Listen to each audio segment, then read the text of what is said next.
Yes, it's a little early for Halloween, but I picked up this little number at the local library and decided to take a stroll down memory lane.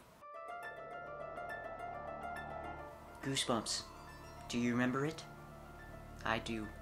Back in the early 90s, this juvenile horror series captured the minds of millions of young readers all across the world. The television series, based off of some of R.L. Stine's greatest hits, first aired in 1995. The episode in question that I'll be reviewing today is none other than the Attack of the Jack-O-Lanterns. Scared yet?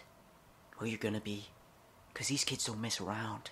We start our adventure off on the night before Halloween, where two friends, Drew and Walker, can't contain their excitement for the event. I can't wait until tomorrow. Whoa. I'm all for enthusiastic acting, Drew. But there is such a thing as overdoing it. I can't wait. Try to tone it down a little bit, huh? Well, it turns out really only one of them is excited for Halloween. And I'll give you a hint. It isn't Walker. On Halloween? I haven't really thought about it. I mean, look, I don't even know if my parents will let me go out. And what about this Walker kid? He looks old enough to be a freshman in high school, and he's still trick-or-treating? What, did he fail the 6th grade 3 times or something? I don't even know if my parents will let me go out. Well, I'll tell you, he's no Texas Ranger, I'll say that much, eh? It turns out Walker isn't just a wimp who's afraid of Halloween. He has genuine concern over 4 adults who went missing in the next town over. They don't even know if anything bad happened to those people. But really, come on, Walker. Drew's right. It happened the next town over. What's wrong with kids walking alone at night? I mean, you guys are doing it right now, right? Who would want to kidnap us? Yeah, good point. So, what are you going as? A superhero. I've got the cape, a mask, and everything. Well, I'll tell you what's wrong with it. It's creeps like that lurking around behind some bushes, wearing black gloves, watching children from afar. You know how much I love Halloween. What do I tell you about the overacting, Drew? I love Halloween. Well, it turns out we are introduced to Shane and Shauna, Drew's friends who moved away a while back. And let me tell you, these kids, they are top-notch actors. No, wait a minute. I can't just tell you. I gotta show you. Roll the clip, fellas. You're wondering who's behind you, huh? Not bad at all, huh? You're wondering who's behind you, huh? Well, things seem to be going swimmingly. Friends meeting new friends, when all of a sudden... Did you hear that? What? It's here that we are actually introduced to the bullies, or so-called antagonists of the story, Tabitha and Lee. She falls for it every time. You are the world's biggest sucker, Drew. I'm getting sick of you two. I mean, come on, Walker. You're just like a full head taller than these hooligans. It's not like they're real animals. Couldn't you have just pushed them down or something? I guess there's a reason for everything, you goofball. Wanting a little payback for that so-called scare tactic, Drew schemes with Walker to invite them to trick-or-treat on Halloween and prank them. Oh yeah, that's a good idea. Invite your arch nemesis to go trick-or-treating with you so they can turn the tables and pull a prank on you. Not to mention the unpleasant company. You are the world's Biggest sucker, Drew. And of course, we're off to the next scene where they're trick-or-treating. And guess what? Foolish decisions are made. My goodness, what wonderful costumes. Please come in. My husband would love to see your costumes. Don't be afraid. My husband's being sick and he can't get up. But he'd be so happy to see your costumes. Oh, yes. That's it. Go right up the stairs. That's it. Go right up the stairs. Yep, we all know the story of Hansel and Gretel. But they ignore all the warning signs and head inside anyway. And looky there.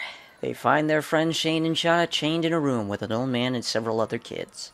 Well, that's not terrifying at all, is it? But of course they do it in a silly way, with a hint of childlike whimsy, so it's not all bad, right? I love your costume so much, you're going to stay right here forever. Well, forget about it, 'cause it was all a dream. Don't you hate that?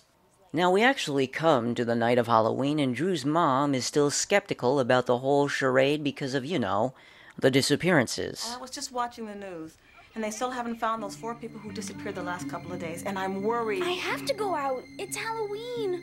But first, you have got to check out the awesome costume that Walker thought up. What are you supposed to be, Beatles 1962? What? No, I'm a dark and stormy night. Well, I see the dark, but where's the stormy?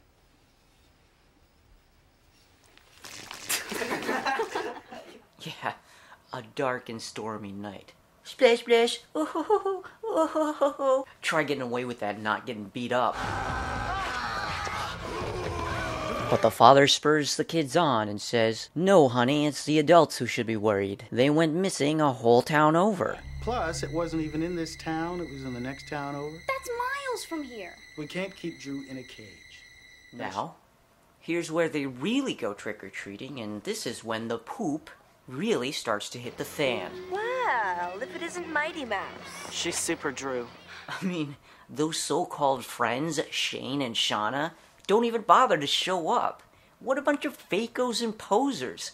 I mean, if they have a scheme brewing, you'd think they have the common courtesy to let their friends in on the situation. Why don't we wait a few minutes? What for? Well...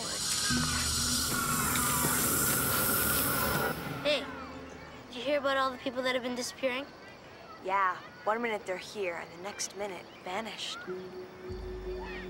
Without a trace. Maybe whatever's getting those people is watching us right now. Maybe we're next. Foreshadowing. Pretty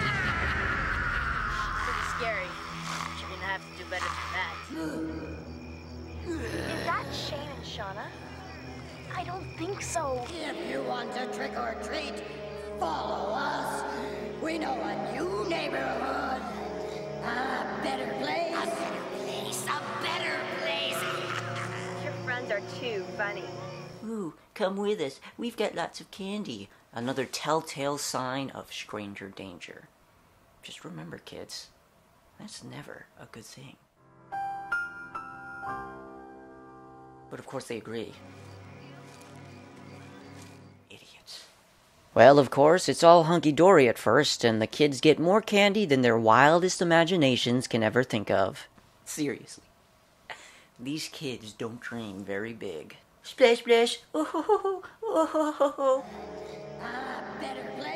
And for some reason, Drew seems to think these full-fledged adults in costume are her friends Shane and Shauna. Shauna? Is it you? I don't think so. Lee, which one do you think is Shane and which one is Shauna? I don't know. It's kind of hard to tell a girl pumpkin from a guy pumpkin. A better place. Move. Yeah, that's a red flag there, Drew. Maybe you just don't know. Seriously, though.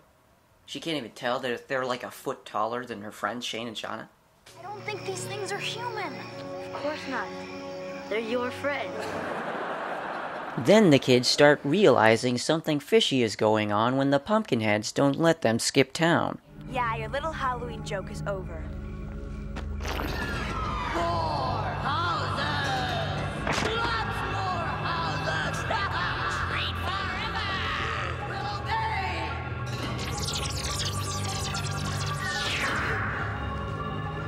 Who are you?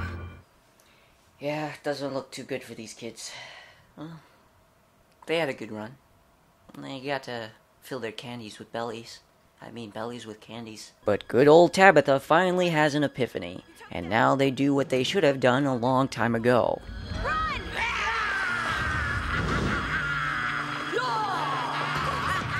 And then, Walker and Drew stop, for no apparent reason except for plot's sake.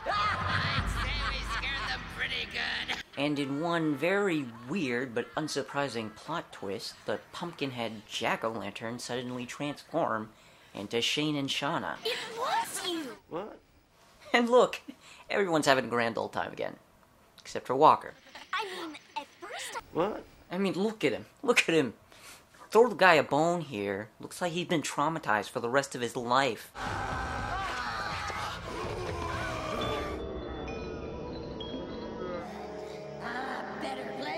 What? But wait, there's more surprises in store just for you, the audience. those disguises were great. How?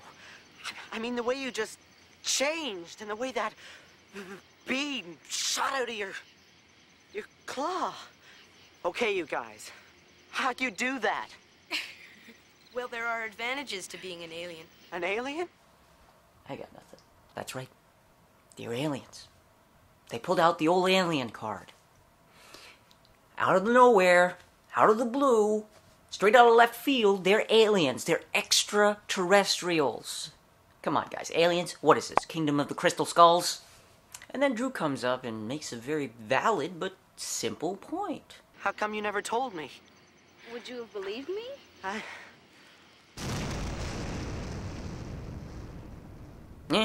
Works for me. But hold on, folks. Wait a darn minute. Hold the phone. What about the missing adults? Well, as it turns out, the Hansel and Gretel theory wasn't all that far off. The aliens reveal their true forms and give the kids a fair warning. Hey, it's the one time a year you get to be someone else.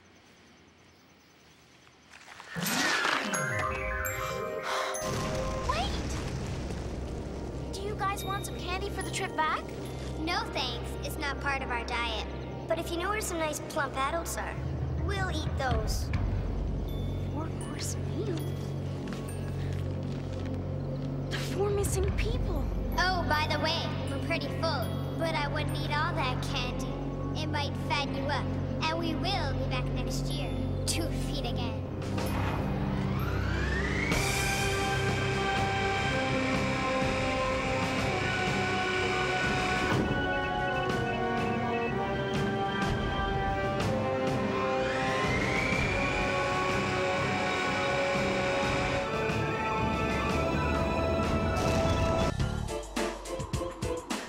Well, that's R.L. Stine for you. Always gives you a happy ending. But what lessons can we actually learn from this Goosebumps episode? Well, obviously not to follow strangers blindly, or that too much candy is never a good thing, or maybe that you should never judge a book by its cover, or that revenge always comes at a price. In this case, that was 4 living human beings. You know, I always liked Goosebumps episodes and their whimsical appeal, along with the portrayals of fear with elements of somewhat creepy undertones, and how humans react to those situations. This episode is no exception, and I can't forget to mention the great acting. You're wondering who's behind you, huh? Every day. Who are you? That was a blast. Scary Pumpkinhead. What? This was a fun little episode and a nice little jaunt down memory lane, and I'm sure it uses elements and story tropes that we've seen plenty of times before, but they do it in a pretty fun way. Plus, the crazy plot twists and turns make this episode pretty memorable. So if you haven't seen Goosebumps, or maybe haven't watched it in a while, maybe give it another go, and perhaps you too can have a nice little stroll down memory lane. Well, that's it for me. I hope you enjoyed the video, and don't forget to like and subscribe for more. And don't forget to comment on your favorite Goosebumps moments as well. This is BennyBoyGreene, signing out.